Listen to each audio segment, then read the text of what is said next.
Benvenuti al Meteo. Pressione in rinforzo, tempo dunque in deciso miglioramento rispetto alla diffusa instabilità dello scorso weekend, ma ancora qualche precipitazione sui monti. Sul Veneto tempo in prevalenza buono con ampio soleggiamento e con cielo al massimo poco nuvoloso. Attenzione solamente a qualche residuo temporale sui settori alpini, specie durante le ore pomeridiane, e localmente potrà bagnare anche le aree pianeggianti circostanti.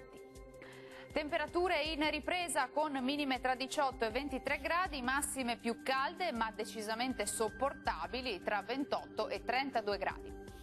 Ci spostiamo ora sul Friuli Venezia Giulia, dove la situazione sarà simile, con tanto sole ma anche con occasionali rovesci possibili sui rilievi, localmente fin verso le pianure. Temperature in lieve aumento con minime tra 21 e 23 gradi, massime oscillanti invece tra 28 e 31 gradi. Uno sguardo infine al Trentino Alto Adige, dove il tempo sarà asciutto e stabile al mattino, poi avremo temporali frequenti, specie sulle Alpi di confine. Temperature minime tra 20 e 21 gradi, massime invece sui 32 gradi circa. Bene, dal Meteo di Antenna 3 è tutto. Arrivederci.